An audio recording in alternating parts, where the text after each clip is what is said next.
tardes a todos. Vamos a comenzar para poder terminar el tema que hemos visto ya hace varias semanas. Algunos ya me han molestado. Llevamos varias semanas viendo el tema del tabernáculo. Ciertamente nuestro hermano en su oración prácticamente me hizo el tema. Aquellos que hemos estado estudiando el libro de Hebreos, hemos visto lo hermoso que es volver y mirar hacia el Antiguo Testamento y ver en el Antiguo Testamento principalmente a través del sacerdocio y también a través del tabernáculo a la figura, los tipos y los símbolos del Señor. Como texto de base, yo he ocupado el de Juan 5:39, donde el Señor dice: escudriñad las Escrituras, porque a vosotros parece que en ellas tenéis vida eterna, y ellas son las que dan testimonio de mí, dice el Señor. Cuando leemos el Antiguo Testamento, toda la palabra del Antiguo Testamento está dando testimonio del Señor Jesucristo.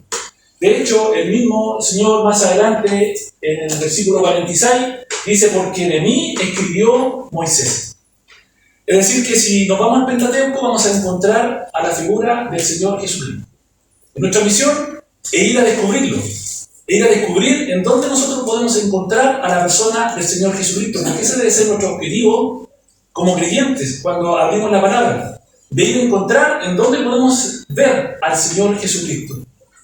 Estudiar acerca del santuario es un tema fascinante, porque podemos ver el pasado a través de lo que vivió Israel en el desierto, en el tabernáculo. Podemos sacar nuestras enseñanzas en el presente y también podemos ver el futuro. Porque como aquellos que hemos venido el día miércoles, podemos ver que en el cielo hay un tabernáculo, hay un templo, y eso lo vamos a ver más adelante. Muchas veces olvidamos ir al Antiguo Testamento y ver al Señor. Nos cuesta. Muchas veces demanda tener una lectura más detallada, quizás una meditación, y ciertamente, si el Señor dice que Moisés escribió de él, así es. Y el tabernáculo está lleno de la persona del Señor Jesucristo.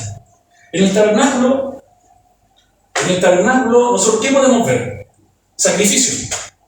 El tabernáculo, la función principal era cuando los israelitas se acercaban, ¿cierto?, al altar de bronce a presentar sacrificios. Lo interesante es que estos sacrificios no se originan con el tabernáculo. No se originan en el desierto, cuando Moisés levanta el tabernáculo, sino que encontramos el primer sacrificio allá en Génesis, en el huerto. Lo podemos encontrar cuando Noé desciende del arca y lo primero que hace es un altar y un sacrificio. Cuando vemos a Caín y Abel, cuando presentan sus ofrendas, ellos van delante de un altar.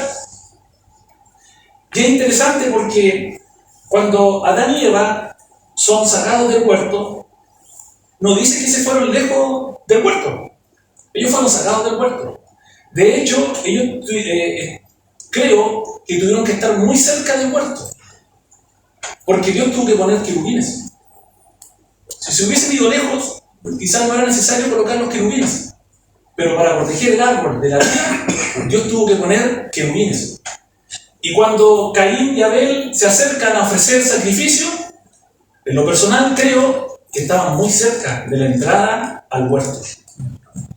Es decir, que había un velo que les prohibía a Caín y Abel entrar al huerto. Ese velo eran los querubines. Entonces, desde el principio, nosotros hemos visto sacrificios y hemos visto altar. Leíamos y estudiábamos de que cuando Moisés sube al monte fue para que Dios le entregase las tablas de la ley. Pregunto, ¿existía la ley antes de que Dios le hubiese entregado estas tablas a Moisés?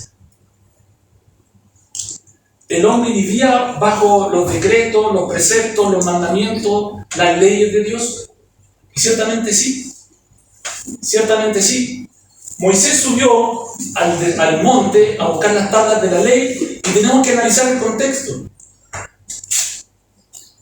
Piensen de que Israel lleva 400 años en Egipto. 400 años. Por lo menos 4 o 5 generaciones. Muchos ya habían olvidado a su Dios, al Dios de Abraham, al Dios de Isaac y al Dios de Jacob.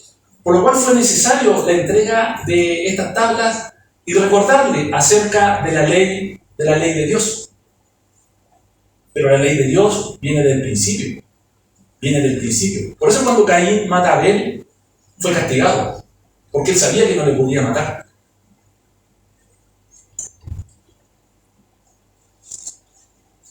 Hemos visto la cortina, que nos habla de la santidad, la puerta del atrio, que nos habla del Señor, el altar de bronce, que nos habla de la muerte del Señor, la fuente de bronce, que nos habla de la limpieza que el Señor nos da por nuestros pecados, cuando ahí en 1 de Juan nos dice que Él es nuestro abogado delante del Padre.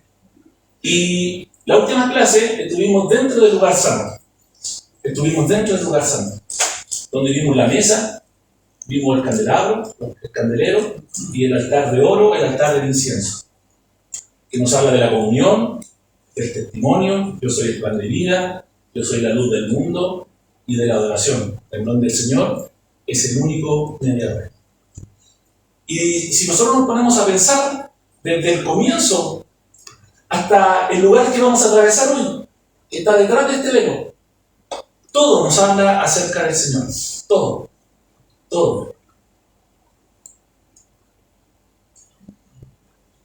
El tabernáculo lo que nos habla es del plan de salvación. Por eso es que el israelita tenía que llegar con un animal y sacrificarlo ¿dónde? En el altar de bronce, que nos habla del Cordero de Dios, del Señor. Y miren, me pareció interesante presentarlo de esta manera. El israelita entraba por la puerta. El israelita entraba por la puerta. Y lo primero que se encontraba era el altar de bronce. El altar de bronce no se encontraba ni en la esquina, ni al fondo, ni en ninguno de los costados. Se encontraba delante de la puerta. Y delante del altar de bronce estaba la fuente de bronce. El altar de bronce estaba la fuente de bronce. Luego que traspasaba el segundo velo, por la segunda puerta, y entraba al lugar santo, el sacerdote se encontraba con la mesa con los panes, en donde también estaba en el lugar santo el candelero. Y falta un mueble, sería el altar de bronce. El altar de bronce. Y aquí existe un velo, para finalmente entrar y llegar al arca del pacto. 7 muebles, 1, 2, 3, 4, 5, el arca y el propiciatorio. 7 muebles. Pregunto, ¿de qué nos habla el tabernáculo? ¿De qué nos habla los muebles, cada uno de ellos? Ciertamente el altar nos habla de Cristo. La fuente, ¿de qué nos habla? De Cristo. La mesa, el candelabro, el altar de oro y el arca, cada uno nos habla de Cristo.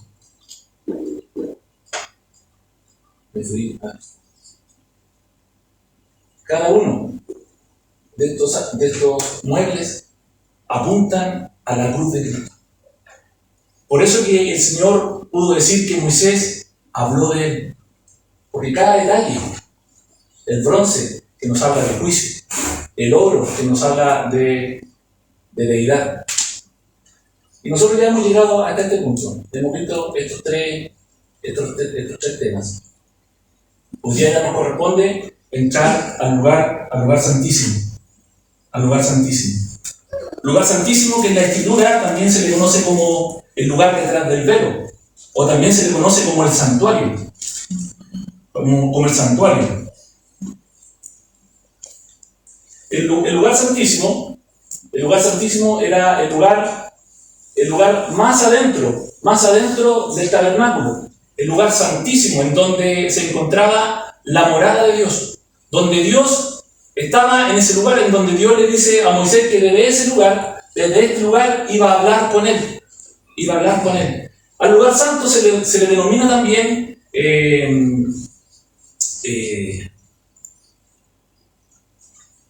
Se me fue.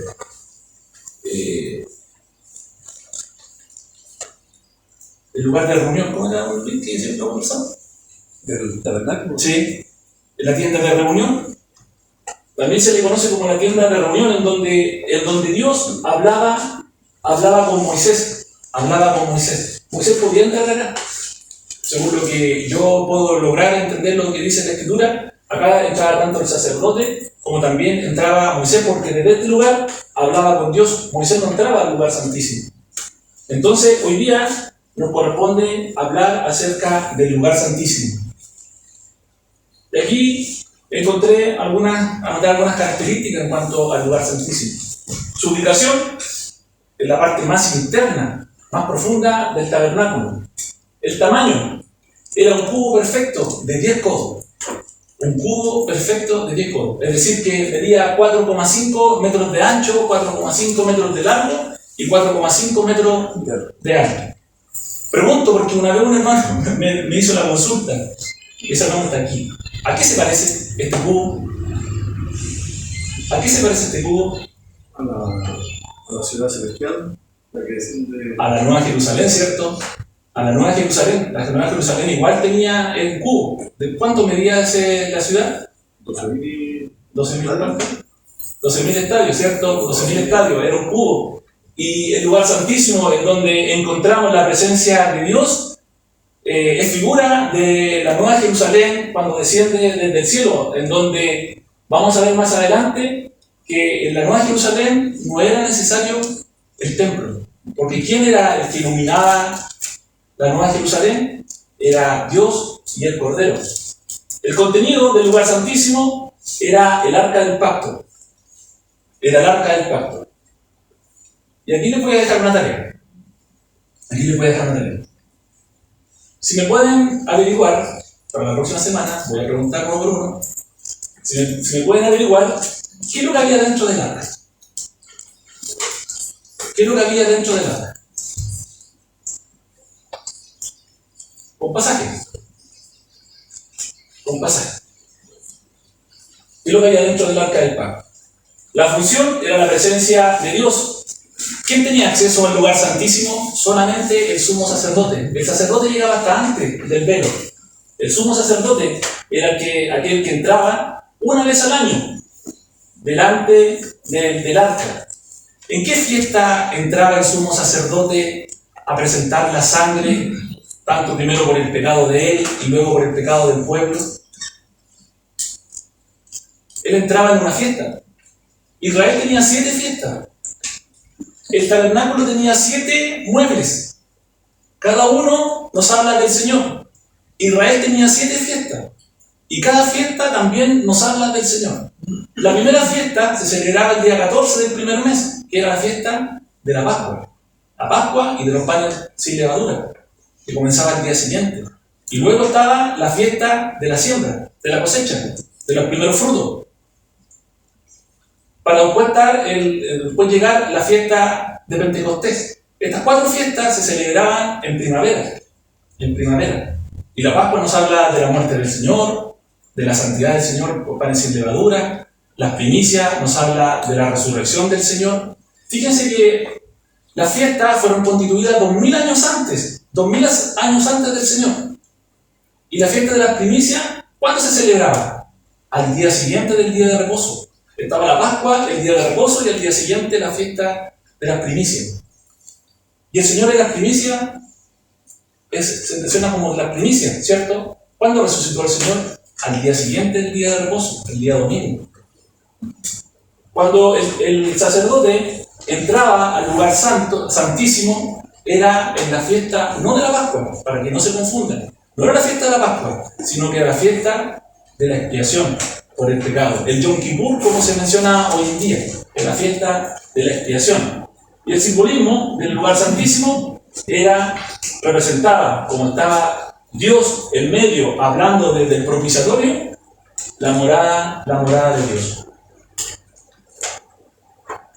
Pero antes de entrar al lugar santísimo, se hace necesario analizar algo antes de entrar al lugar santísimo. No podemos entrar al lugar santísimo sin primero analizar otro aspecto del tabernáculo. ¿Qué creen ustedes que sería? ¿Qué nos faltaría por analizar? El velo. El velo, ¿cierto? Tenemos que atravesar el velo para poder llegar al lugar santísimo. Por eso les invito a leer en Éxodo 25.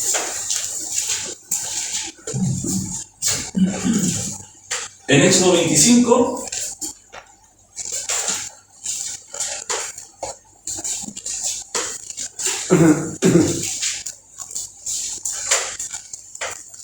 perdón, 26. 26 y el versículo 31. Después que se entrega el detalle de los muebles que tenían que hacer, dice la palabra: también harás un velo de azul, púrpura, carmesí y lino torcido. Éxodo 26, versículo 31. Será hecho de obra primorosa, con querubines, y lo pondrás sobre 4 columnas de madera de acacia cubierta de oro, sus capiteles de oro sobre basas de plata, y pondrás el velo debajo de los corchetes, y meterás allí, del velo adentro, el arca del testimonio. De aquel velo os será separación entre el lugar santo y el lugar santísimo. Esa es la función que tenía el velo. El velo tenía la función de separar el lugar santo del lugar santísimo. En una parte, el velo servía como barrera para los sacerdotes para que no pudiesen entrar al lugar santísimo, pero también servía de puerta para el sumo sacerdote poder entrar a la presencia de Dios una vez al año, en la fiesta de la expiación. ¿Qué pasa si entraban y si saltaban este mandato? Ciertamente los sacerdotes morían. Al instante morían. Entonces,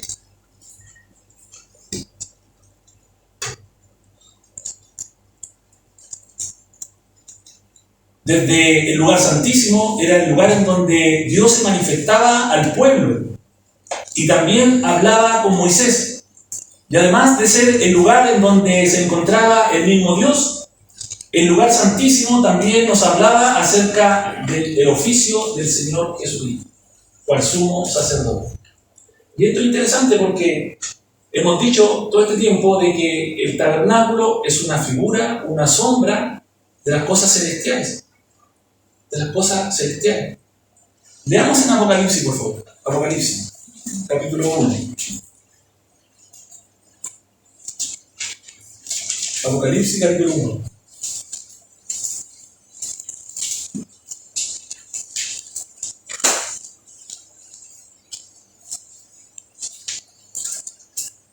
Versículo 13. Y en medio de los 7 candeleros, a uno semejante al Hijo del Hombre.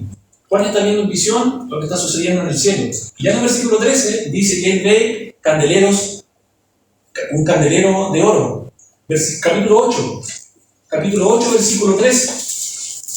Capítulo 8, versículo 3. Otro ángel vino entonces y se paró ante el altar. Ya hemos visto el candelero. Ahora Juan dice que ve un altar en el capítulo 8. Capítulo 11, versículo 19. Y el templo de Dios fue abierto en el cielo. Alguien en esta sala puede estar pensando que quizás Juan está hablando simbólicamente y que quizás no es tan obvio de que en el cielo encontremos un candelero, encontremos un altar, encontremos el arca también en otro pasaje, en el capítulo 15. Pero les invito a leer el capítulo 21. En el capítulo 21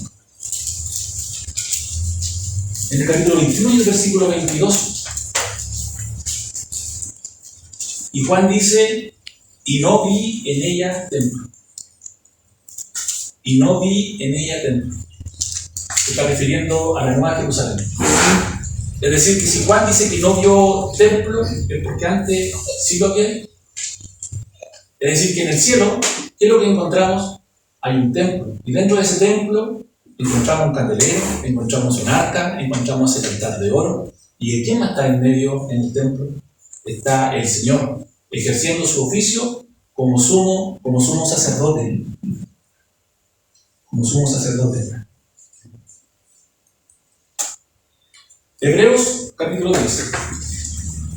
Vamos a leer con 5 minutos de confianza.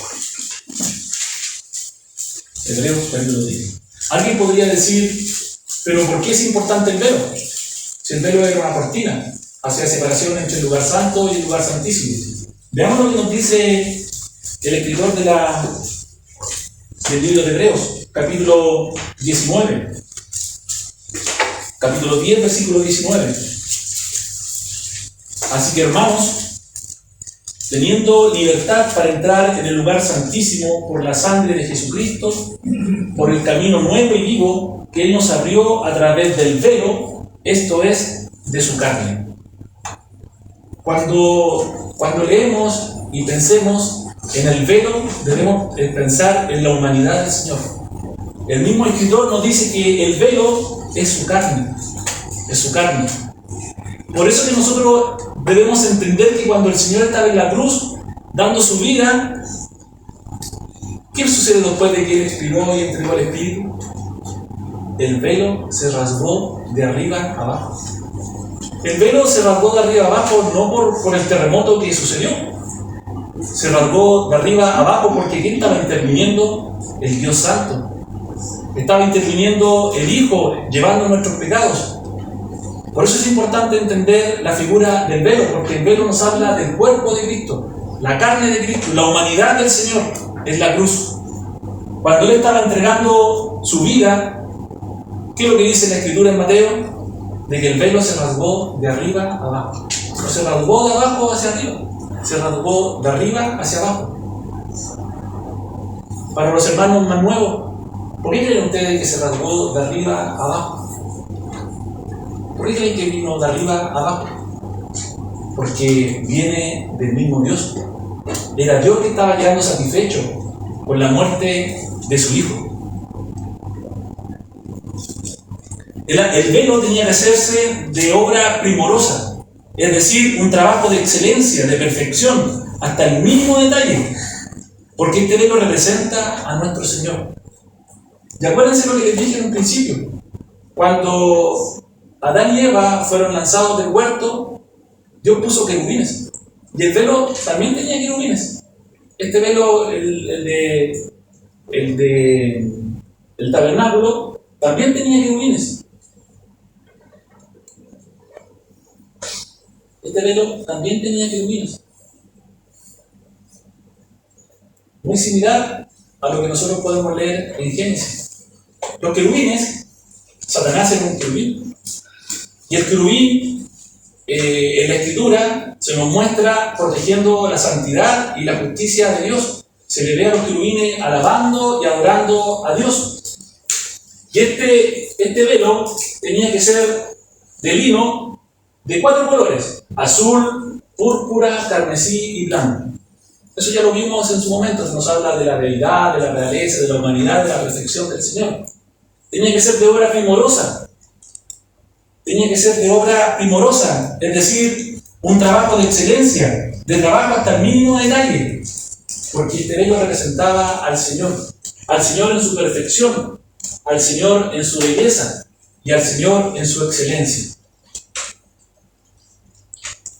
Hebreos 10:20, acabamos de leerlo, porque Él abrió un camino nuevo y vivo a través del velo, esto es, de su carne. ¿De qué manera lo abrió? Rasgando el velo. Rasgando el velo. Y Mateo 27 dice: mas Jesús, habiendo otra vez clamado a gran voz, entregó el Espíritu. Y aquí el velo del templo se rasgó en 2, de arriba a abajo. ¿Qué significa de que el velo se haya rasgado? ¿Qué significa de que el velo fue roto? ¿Fue partido? Significa todo lo que nosotros podemos encontrar en Isaías 53. Al Señor visto sin atractivo, fue despreciado, fue desechado, varón de dolores, experimentado en quebranto, fue menospreciado, llevó nuestras enfermedades, sufrió nuestros dolores, herido fue por nuestras rebeliones, molido por nuestros pecados, el castigo de nuestra paz fue sobre Él. Jehová cargó nuestros pecados, fue angustiado y afligido, como cordero fue llevado al matadero. Una lista tremenda. Una lista tremenda que nos habla del sacrificio del Señor. Pero ¿saben? Me falta... Esto es un resumen de algunos de los pasajes, las cosas que podemos sacar del pasaje de Isaías. Pero me falta una cosa. Esto es tremendo. Pero después de todo esto, con todo eso, Jehová quiso quebrantarlo, sujetándole a padecimiento. Eso significa lo que leemos nosotros en Mateo, en los Evangelios, cuando se dice que el Señor, que el velo se rasgó de arriba a abajo. Todo este sufrimiento el Señor tuvo que pasar, y luego de pasar por todo este sufrimiento, Jehová quiso quebrantarlo, sujetándolo a padecimiento. Cada detalle que nosotros vemos en el tabernáculo no está a saber. Hay cosas que nosotros no podemos forzar el análisis. Hay cosas que quizás de repente podemos imaginarnos cosas, detalles, podemos interpretar algunas cosas. Y quizás de repente abusamos en ir y tratar de interpretar todo. Pero en lo personal creo de que si Dios se tomó tanto detalle para entregárselo a Moisés, es porque cada detalle hablaba de su hijo. Cada detalle hablaba de su hijo. Los corchetes, la plata, cosas que fueron hechas de plata, columnas, todo nos habla del Señor. Los colores, los materiales, obra primorosa. Hay dos cosas en el tabernáculo que se hablan de que tenían que ser hechas de obra primorosa. El velo es uno. El otro es la vestimenta de los sacerdotes. Son las dos cosas que se mencionan y debían ser hechas de obra primorosa. Apocalipsis 1. ¿Por qué tenía que ser hecha de obra primorosa? Porque ciertamente el velo nos habla del Señor. Y veamos cómo es el Señor. Veamos cómo es el Señor. Versículo 14. Su cabeza y sus cabellos eran blancos como blanca lana, como nieve. Sus ojos como llama de fuego. Y sus pies semejante al bronce bruñido, refulgente como en un horno. Y su voz como estruendo de muchas aguas. Y podemos seguir y seguir y seguir. Y podemos llegar a la conclusión de que ciertamente el velo que representa al Señor tenía que ser hecho como obra primorosa, de excelencia, hasta el más mínimo detalle.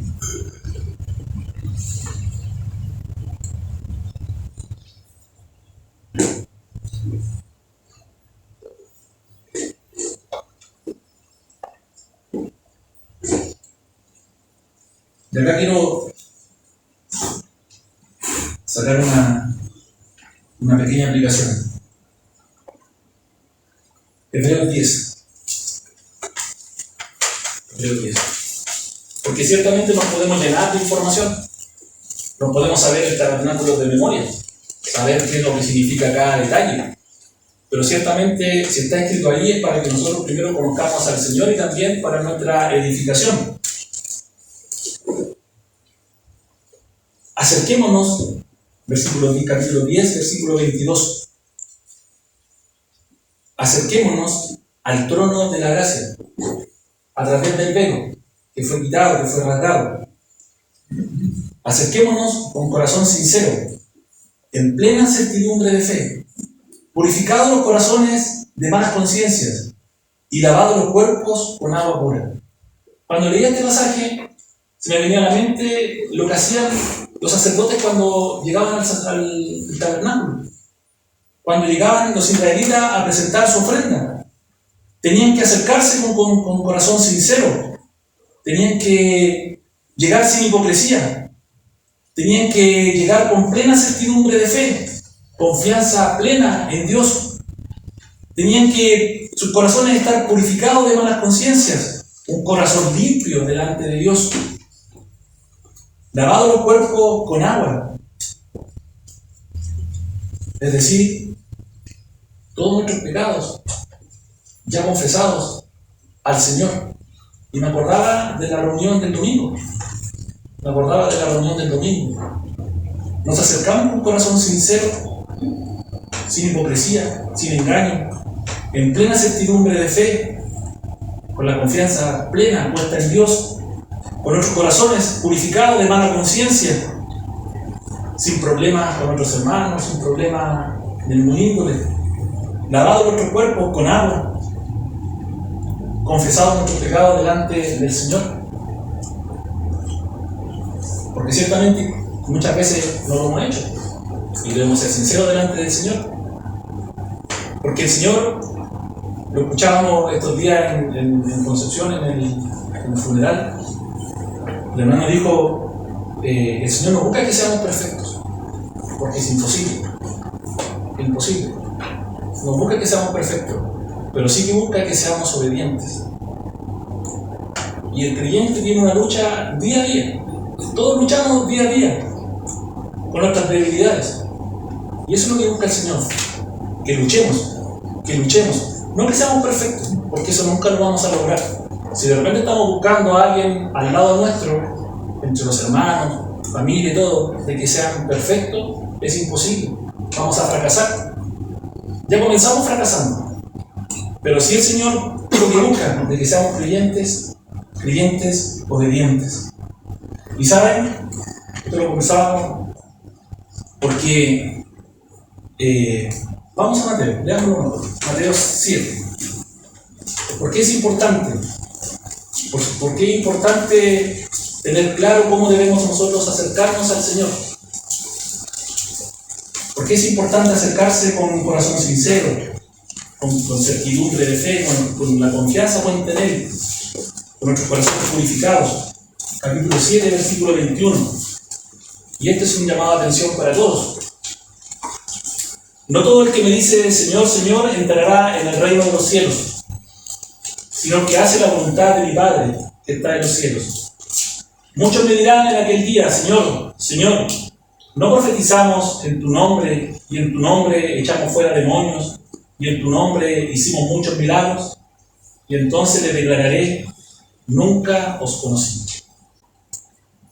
Nunca os conocí, apartados de mí. Por eso es importante. Por eso es importante ser obedientes. Por eso es importante ser obedientes.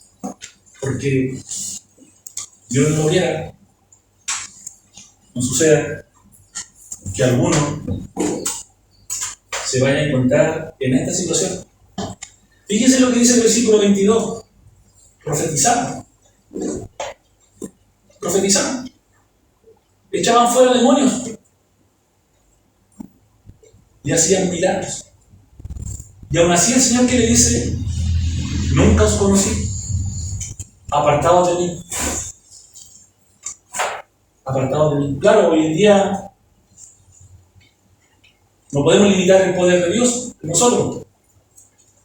Pero claro, no echamos fuera demonios, no vamos por el mundo haciendo milagros visibles como lo hacían en aquellos tiempos. Quizás de otra manera, viniendo a reunión, estando todas las reuniones presentes, siendo quizás buenos hermanos en lo material, en el comportamiento, entre nosotros, de todo. Pero hay que tener cuidado, porque el Señor aquí lo advierte. Señor, Señor, no todo el que me dice Señor, Señor entrará en el reino de los cielos. Por eso, lo que les decía, es difícil pedir perfección, pero el Señor pide obediencia. Acerquémonos con un corazón sincero. ¿Vamos a fallar? Muchas veces. ¿Vamos a perder? Muchas veces perdemos más de lo que ganamos. Eso es lógico. Eso es lógico. El velo. Sigamos viendo el velo. El velo. El velo que se rasgó en Jerusalén, en el templo, cuando el Señor muere, era un velo bien especial. Era un velo bien especial. El velo tenía de altura prácticamente 10 metros. 10 metros de altura. De ancho, 5 metros. De espesor, más de 10 metros. ¿Saben cuánto pesaba? 4.000 kilos. Esto según los estudiosos esto lo dice Josefo, por ejemplo, que fue un historiador importante, 4.000 kilos. Y este velo se rasgó desde arriba hacia abajo. Según él, según Josefo, decía que se necesitaban 300 sacerdotes para poder moverlos. 300 sacerdotes. Y el velo se rasgó de arriba a abajo. De una. ¿Por qué? Porque venía todo de Dios. Todo de Dios. Y cuando se rasgó el velo, la muerte del Señor se rasgó, y la muerte del Señor, ¿qué es lo que permitió? Nuestra libertad para poder entrar hasta el lugar en donde está Dios. ¿Dónde está Dios? Aquel que fue perfecto, sin mancha, más sublime que los cielos, como oraba nuestro hermano, Él se presentó, su cuerpo se rasgó, y Él nos abrió un camino nuevo y vivo. Ya la ley pasó, los sacrificios quedaron atrás, las víctimas, los corderos, los becerros, los carneros, ya no servían. Hebreos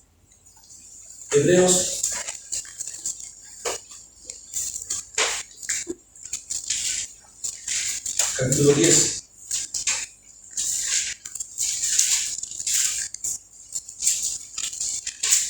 Capítulo 9, perdón. 8. Capítulo 8, versículo 13. El Señor nos trae un nuevo pacto. Es decir, un nuevo pacto ha dado por viejo, al decir nuevo pacto, ha dado por viejo al primero. Y lo que se da por viejo y se envejece está próximo a vencer. Por eso que el Señor te dice que Él abrió un camino nuevo y vivo. Porque el pacto que era aquel que estaba en la ley era viejo y estaba a punto de desaparecer, porque estaba envejecido. Eso es lo que dice el capítulo 8. El capítulo 8. El velo nos abrió el camino hacia Dios. El velo nos abrió el camino hacia Dios. ¿Quién nos abrió el camino hacia Dios? El Señor Jesucristo, por su muerte. El despreciado, el desechado, el varón de dolores, el que cargó nuestros pecados, cada uno de ellos, abrió el camino hacia Dios.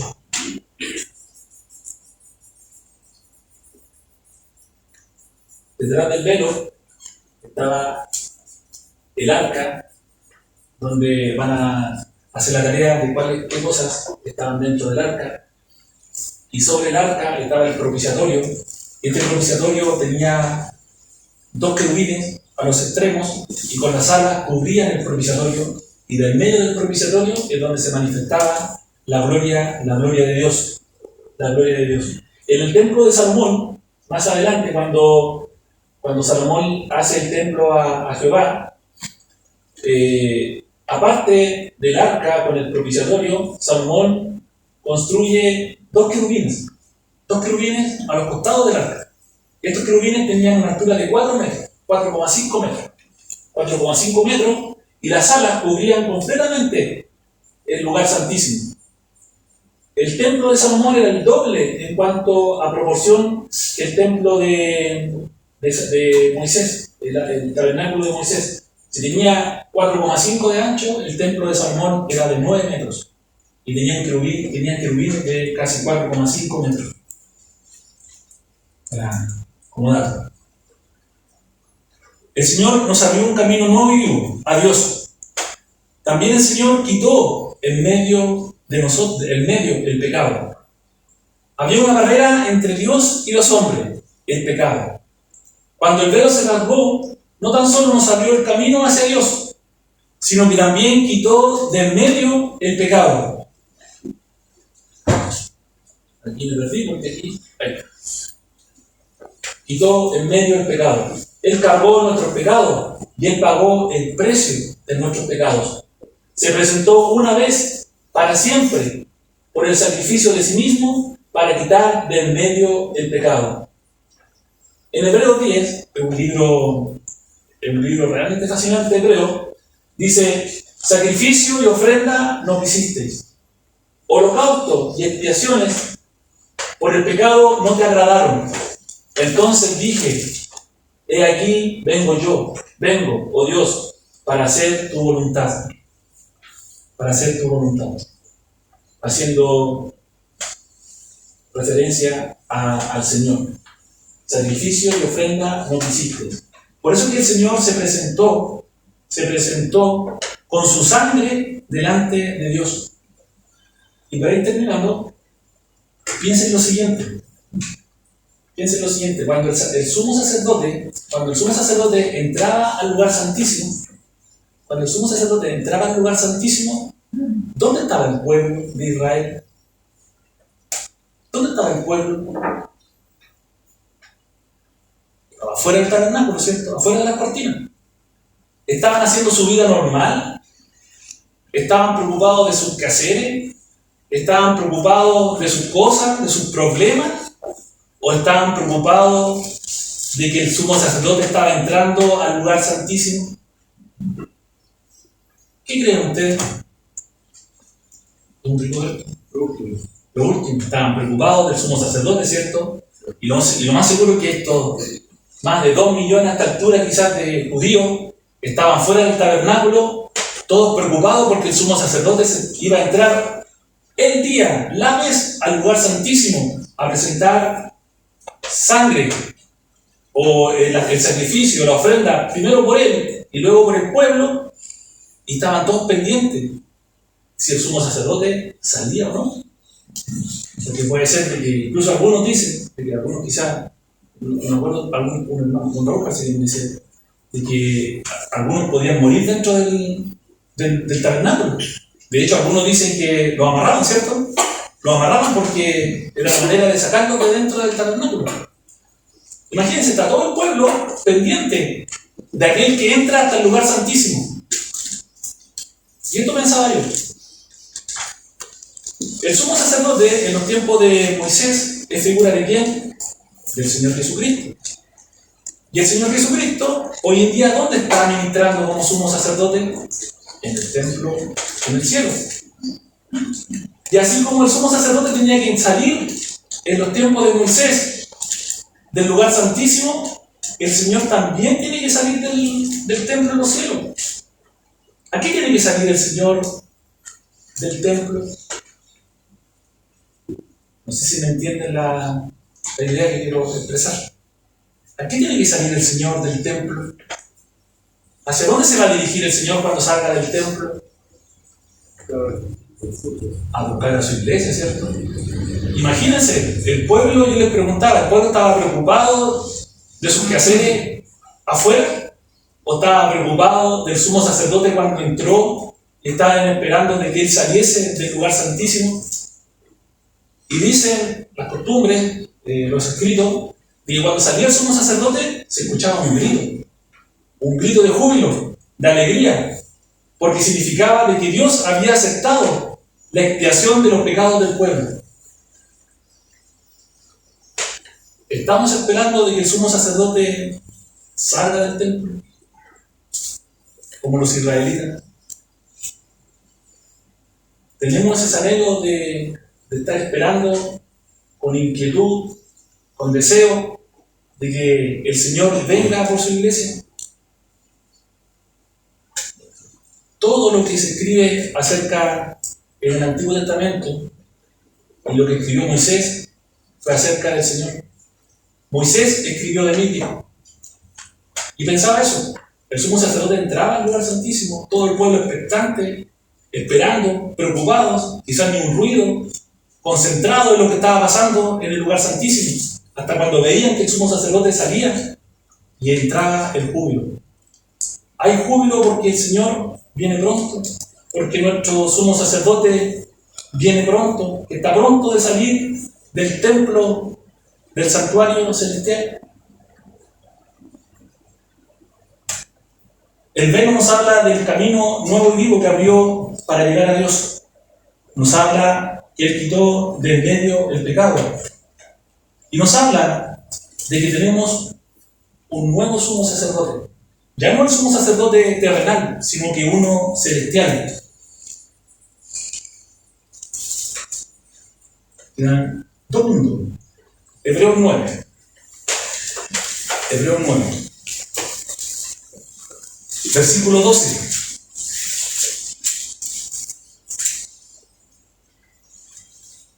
Dice: no por sangre de machos cabríos ni de becerros, sino por su propia sangre entró una vez para siempre en el lugar santísimo, habiendo obtenido eterna redención. Entró una vez y para siempre al lugar santísimo. Entró al cielo mismo para presentarse por nosotros ante Dios. Entró con su propia sangre, obtuvo eterna redención, obtuvo la remisión, el perdón de nuestros pecados. Con su sacrificio limpió nuestras conciencias de obras muertas. Nos ha dado la promesa de la herencia eterna. Se presentó para quitar de en medio el pecado. Llevó los pecados de muchos. Nos santificó mediante la ofrenda de su cuerpo. Se sentó a la diestra de Dios. Nos hizo perfectos para siempre. ¿Y saben, hermano? Tenemos libertad para poder llegar al lugar más adentro, a donde está Dios. Tenemos libertad. Y la orden es acercarse. Confiadamente, dice. Los israelitas, cuando estaban en el desierto, tenían la prohibición de subir al monte Sinaí. El que traspasaba el límite, ¿qué pasaba? Moría. Porque la ley eso hacía. Pero la gracia, ¿qué es lo que hace la gracia? ¿Qué es lo que dice la gracia? Acérquense. Ya no es como decía el monte, que nadie traspase la línea, porque el que traspasa va a morir. Eso decía la ley. Pero la gracia, ¿qué es lo que dice? Acérquense. Acérquense. Confiadamente.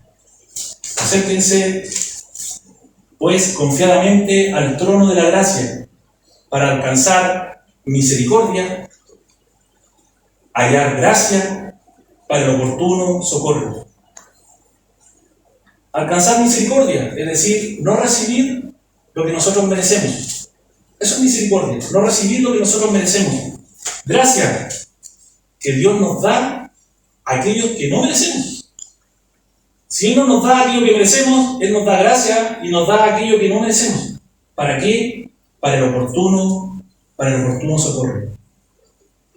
Es un privilegio, es un llamado de Dios que podemos acercarnos con seguridad, con confianza, sin temor ni hipocresía, delante del trono en donde está nuestro Señor.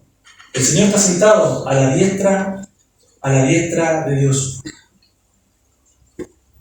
Quiero terminar